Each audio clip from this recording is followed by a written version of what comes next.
Here we go. Hi, everyone. We're here today with Shane Glidewell. Shane, how are you doing today? I'm doing well, thank you. Tell us a little bit about your story. Okay, well, I've been working from home for several weeks prior to getting a fever. And when I got a fever, my boys had it a couple of days before me. And at first I thought, okay, this is just a regular flu. They went for a few days and got over it. I, however, continued on for several days. By the weekend, it was 4 or 5 days into it. And it's like, hey, I've not had a fever this long before that I can remember. Right. And so maybe this is, the COVID virus. And so that's kind of how it started. And then, I started investigating and trying to call the Alabama State COVID hotline and trying to see what I needed to do at that point. So I guess that's where things started. Now, prior to all that, were y'all taking all the precautions? Yeah, I was basically home anyway. My wife's a nurse, and so my employer wanted me to stay home and work from home, just in case my wife came in contact with somebody, and then so yeah, we were doing that. She was taking precautions at work. If we went out, we would wear a mask, that kind of thing. I have 2 sons. One of them's trying to finish high school. He has not been anywhere. He had been, doing homeschool, I guess, the week prior to spring break. So his school had already set up for that. And the only other one, my oldest son, was working UPS and then on the weekends working at Sam's Club. So he would be the only one that we thought would be really exposed more than the rest of us. That had to be scary. And he actually was the first one to show symptoms. So we kind of think maybe he's the one that brought it in, but we don't know anybody that had it where he was at. So we don't know that for sure. I would imagine with the traffic that we see going in and out of there these days, that it's definitely a distinct possibility. Yes. Probably more so with Sam's, but I would think both professions. You said that y'all experienced it at varying degrees. Are you the one that had it the worst? Yeah, I had it worse. It seemed to be all of the symptoms that we all had. I had them more severe than anybody else did, and I had it much longer than anybody else. The boys, they had fever for a few days, and then, the older one, he experienced a little more of the chills and the body aches, that kind of thing, than the other one did. But within 3 days, they were fine. So it was. Are you the only one that had any kind of underlying condition? Yeah, I'm the only one with an underlying condition. I have high blood pressure, and I've had it for years. So I knew that would be a possible issue going in if I come in contact with this. And sure enough, like I said, my fever started, and I had fever for 11 straight days without it going away. Wow. And I could take Tylenol, and I could knock it down to 100.6 to 101, that kind of range, but I never got below that. Where What's the highest it went? I'm sorry, what was that? What's the highest it went? Oh, without Tylenol, it was like 102.8. That was, I think, the highest. The boys, their temperatures ranged a little less than that. We never saw theirs get that high, And when they were on Tylenol, it would be 99.6, 99.8, something like that. So theirs seemed to be, better off than what mine was. And like I said, went into the weekend, and it was 4 or 5 days that I had it, and that's when I started checking on the possibility of getting tested. At this time, my wife still had not had any symptoms. She wasn't showing any sickness at all at that point. So we tried to kind of quarantine me separate from everybody else in the house. And this is not a big house, so it was kind of hard to do that. But we tried.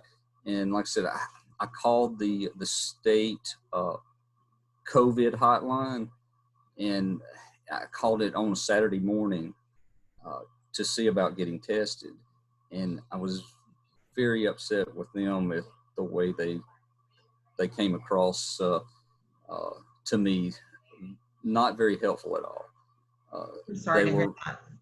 They were more like, well, you sound okay. Just talking to you on the phone is probably nothing. You may have the flu. And by the way, the state's not testing anybody over the weekend, so It don't even make sense. People still get sick on the weekend. Yeah, and they were very discouraging. It was more like, well, if you really get bad off, you can just go to the emergency room, your local emergency room, and expose everybody. That's good news. And then they kind of said that as well. But if you go there and you do have the coronavirus, you will expose everybody in there, and there's possibility that some of them might die. Right. Wow. It's like, okay. And so frustrated, I hung up from them and just said, I'll wait. And so I waited till Monday morning. I happen to, my primary care doctor is American Family Care in Trussville. And so I tried to call them Monday to see if they had any advice for me. And lo and behold, there is a mutual friend of ours that works for this healthcare. I know who it is. Wonderful person. Yes, she is. And it was amazing that I actually got a hold of her to start with. And she was able to direct me in the right direction through their organization. And I mean, within 30 minutes of my conversation with her, I was talking to a doctor. Wow. The doctor set me up for the test. I went and got the test in my car, and by the time I got back home, it was 10:30. So from 8:30 to 10:30, that was pretty fast. That is pretty fast, especially with that. We also, somebody else we went to school with that was younger than us, she lives in another county. They didn't have testing anywhere near her, and she didn't want to expose anybody. And they were kind of telling her some of the same things they told you. And I mean, it's like an hour and a half drive. Wow. Fever that's kind of outrageous. It's not easy to, make the drive to get tested. Yeah. So I guess we don't know truly, unfortunately, for reasons like that, some of the positives that might be out there. Right. Because there are people, true. I'm sure there's people that are just, knuckling down, so to speak, and going through it because they're scared of the whole testing process. Exactly. And you have any tips or advice to people? I know we don't want to live our lives in fear, but we do need to also use some common sense and take precautions. Definitely. Do you have any tips or advice? Yeah, I would agree with that we all should exercise caution. We just don't know who we come in contact with and what underlying conditions that these people have. Absolutely. The varying degrees of my family, luckily everything worked out okay. but I mean, for me, it was quite a bit worse, and I don't know that it was just because I have a blood pressure issue or not. I I don't know why it affected me more so than the others, other than that, and it could be, but nevertheless, I mean, we all have a responsibility to our fellow brothers and sisters around it, and Exactly. and so uh, when you say I'm not going to put on a mask, it's I have a right not to do that. Well, okay, you might think that, and you do have a right to a certain extent, but you don't have a right to spread something to somebody else that could possibly kill them. and so Exactly. Exactly. so Just there because it's your right doesn't mean you should exercise it. there you go. That's it. So So so think about your neighbor. Think right. about your neighbor. Do unto others as you want them to do unto you. You don't want them to make you sick. You don't want to make them sick. And you don't know by looking at someone today. I'm sure you didn't know the day before you came down with anything that you were going to. Right. Well, And you had a little bit of it in your house. If you hadn't had it in your house, you wouldn't have known it all. So I mean, you could have gone out thinking, okay, I'm okay, and exposed who knows how many. that's exactly right. In uh, the weekend prior to me getting sick was Easter weekend. Um, that Friday, I actually had a doctor's appointment with the doctor that I see for my blood pressure and heart and that kind of thing. Uh, and it just so happens that that doctor, said, "Hey, we would like you to wear a mask when you come in. We're going to check your temperature, all the safeguards, Right. just so that one, you're not exposed if there is somebody in the office that's sick, or if you happen to have symptoms and not know it, then you won't spread it around as well." So I mean, that was kind of early on in March, and well, actually that was on in April. But it was an eye opener because I had carried my mask around some, and I was kind of halfway using it, halfway not. But when that hit me, it was kind of like, okay, I see it now firsthand, and I need to do this. And so the rest of the weekend, I wore my mask uh, through Easter weekend up until the point that I had gotten sick. And then once I got sick, I just didn't go anywhere at all. Yeah, the mask was kind of a moot point. Right, right. So anyway, but I wanted to continue on and kind of tell you a little bit more after my test, what happened, uh, so that others can know if somebody in their family gets this, because the health department, as soon as the test came back positive, the doctors at the American Family Care called me. Actually, I got two different calls from them. Hey, you tested positive, and somebody from the health department, the Alabama Health Department, and actually I guess it was Jefferson County, is going to call and talk to you from there. And so then, 30 minutes after that phone call from the doctor, the health department called, and they said, "Hey, you've been tested positive. You need to self quarantine." I mean, that's kind of self-explanatory. You would know that, but it's like, we need to, not only for you to tell your immediate family members, you need to tell us who your immediate family members are, and we're going to contact them direct. We're going to contact your employer, and we want to make sure everybody that you possibly have come in contact with it in the recent past knows that you have this, and can safeguard themselves from possible contamination of other people if they've got it as well. So that was much more of a serious deal than just, okay, I got tested positive.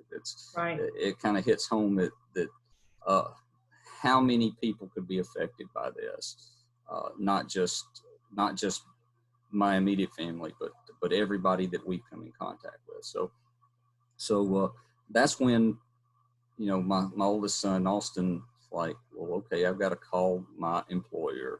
He had to call UPS and Sam's. And they both said, well, before you can come back to work, we need you to be tested. And so he did the same procedure that I did, as far as getting in touch with American Family Care and getting getting approved to be tested. And of course, the 2 days after that, his test results were positive as well, even though he was not symptomatic at the time. Right. He had already been through it, but I guess it was still early enough that he tested positive. And with that same, sentiment, my wife is like, okay, well, the day that I got tested, or the day that I actually got the results back that I tested positive, she was not feeling well. And by that evening, she was having a fever. And now this had been a whole week since I originally had my symptoms. Right. I was still sick, and the boys were better, but it had been a whole week. So she went and called her employer, and they said, well, we need you to get tested as well. And so she went the very next day, got tested, and her test results came back positive as well. And then, she's the same age as I am, but her symptoms were more like the boys. I mean, she had the fever and the headache and the chills, body aches, but only for a couple of days. And then it went away. She did experience the loss of taste for a day or day and a half, but after that, all that went away as well, and she bounced right back. That's good that your family bounced back quickly. What did they do as far as their jobs were concerned? Did their jobs test the employees there? Okay, well, for her, the Brookwood, she works for Brookwood, and they have testing facilities there. But the initial test, they asked that she go to an outside source to get it.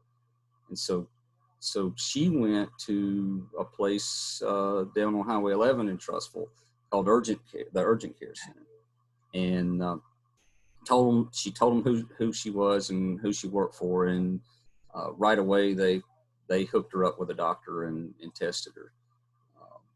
In the same situation, it took about 2 days to get results back, and once she did, she got back with Brookwood on that.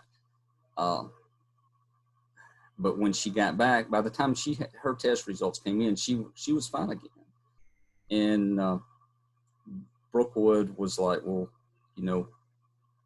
we're really shorthanded. We need you here. We want you to come back.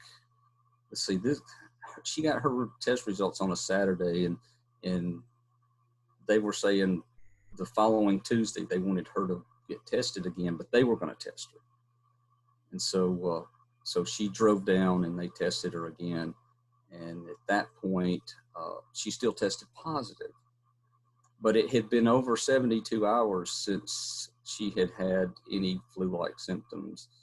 And so the health department, the Jefferson County Health Department, along with Brookwood, got together and had her come back the next day, test her again. But then they did more things. They went in, they checked her temperature. They, asked her a whole bunch of questions if she had taken anything, any other symptoms, blah, blah, blah, that kind of stuff. And they immediately got those test results within a few hours back. And she tested negative at that point. And so they said, well, since you tested negative, you've been over 72 hours, we want you back to work. And by that Thursday, she was back to work. Oh, wow. But now, I mean, she was actually testing patients for COVID after that, and she had the suit and all the PPE, the hazmat kind of wear. Yeah, all the head stuff and everything, so that one, she couldn't give anybody anything and she couldn't get it from anybody else. But right. So that was a different reaction from Austin and his employer, where actually both employers wanted him to stay on leave for 14 days, and they were going to pay it. So both employers for him paid, and for him to be on, and he still hasn't went back yet. I think that it's not over till the end of the week. But okay. And of course, my company's a private company, so it's a little different than the others, and the, I'm on my company computer right now. I've been working, so and I even worked while I was sick, so it didn't really have much of an effect, other than, I could only work for a little while and then I'd go lay down and have to rest for a while. But anyway. Put this into perspective for anybody watching this. Y'all need to know that Shane is amazingly fit. Tell them about the challenges you do. Oh, gee. Yeah, I love to do these, it's not just a mud run, it's an obstacle course run, and they go from 10 to 12 miles. It's not just, doing a 5K run and maybe some push-ups and you're over with it. This is a grueling 4 to 5 hour type of event that I do 2 or 3 times a year. And so I train throughout the year for these things, and have been training this year as well, up until the point that the social distancing has changed things. But I mean, a typical day for me would be that I would do a 5-mile run by 4:30 in the morning, and then get ready to go to work, work out at lunch, go to work rest of the afternoon, go back to the gym, put in another hour in the gym later in the afternoon before I come home. So, and this is a 5 to 6 day a week type thing. So I was exercising a lot, and when I got when I got the fever initially, I didn't feel like doing any of that. I did go out. Right there. I knew that I needed to do something, and that I would hopefully feel better when I did. So every morning I would get up and I would walk from 20 to 30 minutes or something like that. But I mean, I wasn't running, I wasn't lifting weights or anything like that, but I was doing something. But by day 9, I was so exhausted. I had no energy at all. So, I mean, I was just laying in the bed most of the day. I couldn't hardly get up just to walk to the refrigerator. And that's when the breathing issues began. I mean, it took 9 days, but around that day 9, I started having some serious breathing issues where I couldn't take a deep breath without just coughing up a lung. I mean, it would be really bad. And so I didn't do anything as far as much movement at all. So, and then I guess the last day of the fever, that day 11, I was really contemplating the possibility of having to go to the hospital, because the breathing was so bad. Anybody that talked to me that day, they could tell that, I mean, my voice had changed. I was very deep, and I was, every other word, I would cough. So it was getting pretty serious then. But I guess that late that night when the fever broke, the breathing progressively got better after that. And now it's, I have no issues as far as that goes. Got to get that taste and smell back. Yes, that's the thing. If I could do that, then I would be 100%. We are all praying for you to be able to do that. I'm going to have to wrap it up because it's going to cut me off if I don't. Okay. For sharing your story, and it was good to see your face. Well, it's good to see you, and it's good to talk to you. All right. Bye. Bye-bye.